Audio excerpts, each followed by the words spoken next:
At 82 years old, I've walked through many chapters of life, some filled with joy, others marked by pain and regret. Every step, every choice has shaped who I am today. Yet, there's one decision I carry with a heavy heart, a decision that haunts me every single day. That decision was moving into a nursing home. When my family first brought up the idea, it felt like the right thing to do. They meant well. They wanted me safe, cared for, and comfortable in my later years.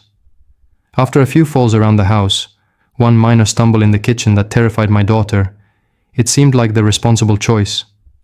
Before I even fully grasped what was happening, plans were made, my belongings packed up, and I found myself being led to a room that wasn't truly mine. Everyone promised me it would be a fresh start. No more chores, meals served on time, medical help just a button away, and friendly faces around the clock. It sounded almost like a peaceful retirement, a simpler, safer life. But what no one told me was just how much I would have to give up in exchange. Life in a nursing home is not just about care or convenience, it's about irreversible change. The kind of change that steals away more than just your daily routine. It takes your freedom, your identity, and your sense of home. Once you cross that threshold, stepping back is far more difficult than you can ever imagine, mentally, physically, and emotionally. I'm sharing my story not to frighten you or to blame anyone, but because I want you, or someone you love, to understand the full picture before making this life-altering decision. Before you sign papers or pack a single box, please hear me out. There are 6 hard truths I wish someone had told me before I moved into that nursing home. Truths that might have saved me from the pain I now live with every day. If you stay with me, I hope these truths will help you hold on to the life you cherish just a little longer. 6 hard truths about living in a nursing home. 1 loss of independence. The very first and most painful truth I faced was losing my independence. It wasn't the smaller room or the strange faces that shocked me. It was how quickly I lost control over my own life. Before, in my own home, every morning was mine to shape. I woke up when I felt rested, sometimes as early as 6 a.m., other days closer to 8:30. I made my coffee just the way I liked it, with a dash of cinnamon and 2 teaspoons of sugar, a little ritual that brought me comfort and joy. I took walks around my neighborhood, tended to my backyard tomatoes, or simply sat on my porch with a good book, feeling the wind brush against my face. Every moment belonged to me. But once I moved in, that freedom vanished like smoke. Breakfast came at 7:30 sharp, whether I was hungry or not. The lights went out at 9 p.m., no matter if I was ready for bed or engrossed in a TV show. Wanting to take a simple stroll outside meant waiting for a staff member's availability, and sometimes I missed the only warm sunshine of the day because of it. Even choosing what to wear or what to eat, which once felt like simple everyday choices, started to feel like luxuries instead of rights. The first morning in my new room, I reached over for my favorite novel. It wasn't there. No bookshelf, no cozy chair, no sound of the wind through my own window, just sterile beige walls, a twin hospital bed, and a call button within reach. It hit me in that moment. This wasn't home. And the hardest part? Once you give up your independence, getting it back is almost impossible. You learn to adapt because you have to. You stop asking for flexibility. You shrink into the routine, slowly fading into a system that doesn't bend to you, but expects you to fit inside it. If you're considering this move for yourself or a loved one, ask yourself honestly, are you ready to surrender the small freedoms that make life truly yours?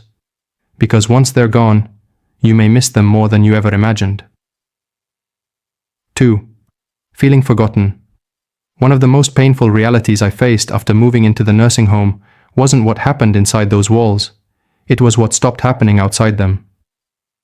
Slowly, the phone calls became fewer. Visits trickled down to almost nothing. It felt like the world I once knew was moving on without me. At first, my family was there. My daughter promised to visit every Sunday.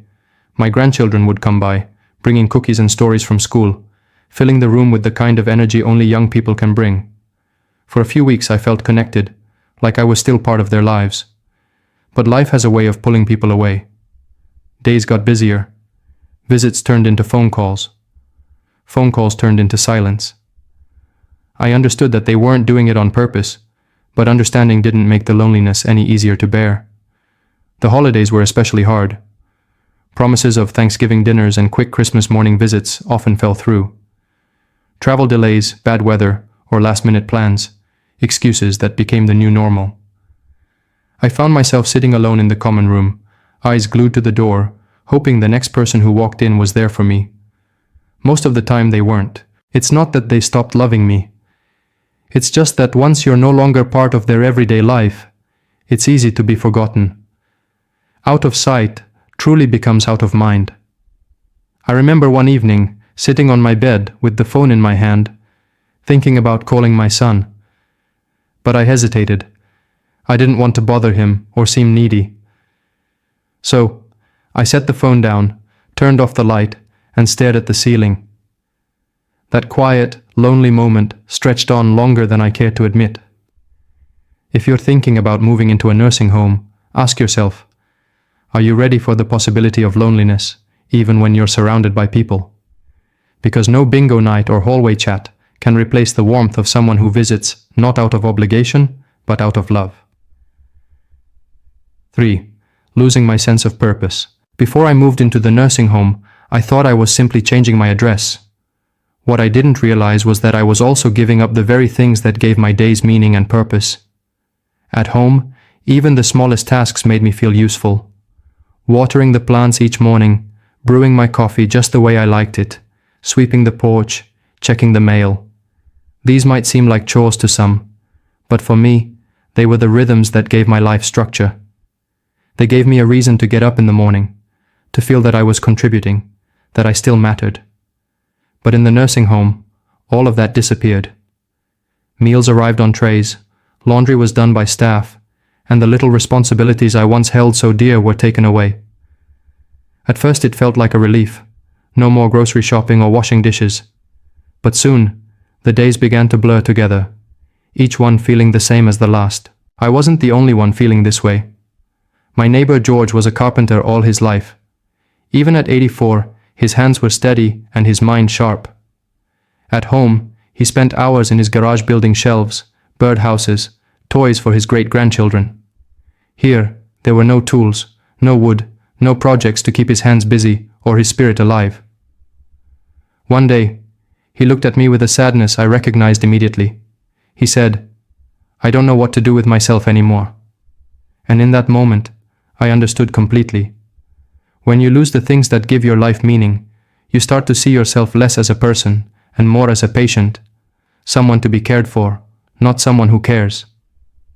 That shift is heartbreaking, especially for those of us who spent a lifetime providing for others. If you're considering a nursing home, ask yourself, what gives your life purpose right now? And will you be able to hold on to that purpose once you leave the place you've called home? Because rest is important, yes, but having a reason to get out of bed in the morning is what keeps the soul alive. 4. Declining health faster than expected. Before I moved into the nursing home, I wasn't in perfect shape, but I was managing. I could still cook a decent meal, walk up and down my porch steps, and even do a few light stretches every morning to ease the stiffness in my back. My doctor told me I was doing well for my age, and I took pride in that. But once I settled into the nursing home, something unexpected happened. I started doing less, not because I wanted to, but because everything was done for me. Meals delivered right to my table, laundry taken care of. Need something? Just press the call button. At first it felt like a well-earned break, a kind of relief. But slowly my body began to change. My legs felt weaker. Getting up from a chair required more effort. A short walk down the hallway left me breathless. I wasn't moving as much, and my body was letting me know it. The truth is, the less you use your muscles, the faster they fade. It's not just an old saying, it's a harsh reality. I had spent over 70 years staying active in my own way, gardening, walking to the mailbox, carrying my groceries, and within just a few months, I felt 10 years older. And I wasn't alone. I saw the same pattern in others around me. People who walked in with just a cane ended up in wheelchairs. Those who once joined exercise groups began staying in bed more often. Even my neighbor Alice, a spirited woman who used to insist on walking laps around the courtyard, slowly gave in to the ease of doing less. And it showed. The scary part is, you don't notice it until one day you try something simple and realize you can't do it anymore. If you're thinking about moving into a nursing home, ask yourself, will you have the motivation to stay active when everything is designed to make life easier? Because ease can be a blessing, but too much ease can quietly steal your strength, one unwalked hallway at a time. 5. Loss of privacy and dignity. One thing I didn't fully understand before moving into the nursing home was just how much privacy I would lose. I had always treasured my personal space, those quiet mornings when I could be alone with my thoughts, the freedom to close a door and shut the world out for a while. Even something as simple as choosing when to shower or what to wear was mine to decide. At home, I had control over my surroundings. If I wanted to sit in silence, no one questioned me. If I chose to have breakfast in my pajamas at 10:30 a.m., that was my choice. I had space, freedom, and, most importantly, dignity. But in the nursing home, all of that changed. From the moment I arrived, people were coming in and out of my room. Nurses checking on me, aides dropping off medications, maintenance fixing lights. Sometimes someone would knock, but wouldn't wait for an answer before stepping inside. Finding a truly private moment became almost impossible. Then came the personal tasks I'd managed on my own, my entire life. Bathing, dressing, using the restroom. Suddenly, these required assistance. I know the staff meant well. They were kind and respectful, doing their jobs with care. But it's hard to explain what it feels like needing help with something so intimate. You begin to feel less like yourself and more like a patient. Not everyone gets a private room either. Sharing a space with someone you didn't choose, someone who might snore loudly, talk in their sleep, or blast the TV at full volume, can be exhausting.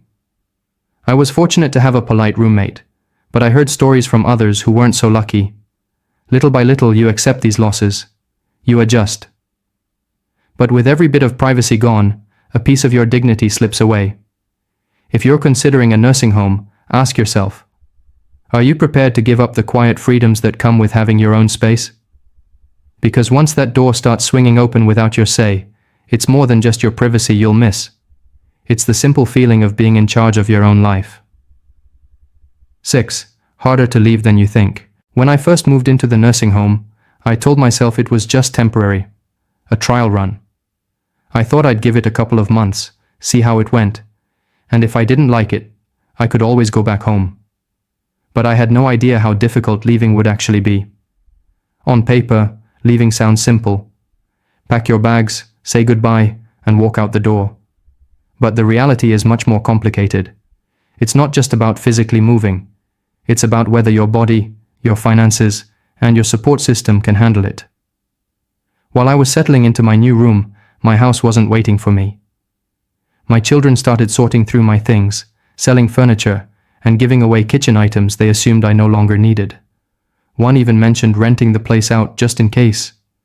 Suddenly, the home I thought I could return to was no longer fully mine. Then there's my health. After months of relying on help, being pushed in a wheelchair, having meals served, and not needing to bend, lift, or move much, I wasn't as strong as I used to be. I doubted I could manage stairs or even shower safely on my own. Emotionally, it was harder than I expected too. I'd adapted to the routine, even if I didn't love it. The thought of uprooting myself again felt overwhelming.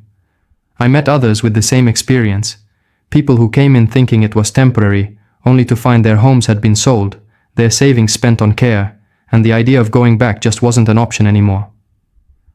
What started as just for now quietly became permanent. If you're considering a nursing home, please ask yourself this honestly. Do you fully understand what you might be giving up? Not just today, but in the long run? Because walking through the door is easy, but walking back out, that's a whole different challenge when you no longer have the strength, space, or support waiting on the other side. Closing thoughts. Looking back, I don't regret growing older. Aging is a privilege, and I've earned every wrinkle and gray hair along the way. But I do regret deeply believing that a nursing home was my only choice. I walked in hoping for peace of mind, round-the-clock care, and a simpler life. And while some of that was true, it came at a cost I never fully understood until it was too late. I lost my independence, my connection to family, my sense of purpose, my health, my privacy, and perhaps most surprisingly, the ability to leave when I wanted. Nursing homes can be the right choice for some, especially those who need that level of care. But for others, especially those still able to manage with a little help, it may not be the best option. If I could go back, I'd explore every alternative: in-home support, part-time caregivers, delivery services, safety modifications. I'd ask harder questions. I'd fight to stay in my own home just a little longer. So, if you're standing at this crossroads, for yourself or someone you love, please don't rush. Take your time. Consider not just what you might gain, but what you might lose. Because your routines, your freedom, your sense of home, these things matter more than you realize. And once they're gone, you can't always get them back. Thank you for listening to my story. I hope it helps you make a choice that honors the life you've built. Whatever you decide, I wish you peace, strength, and the courage to choose what's truly best for you.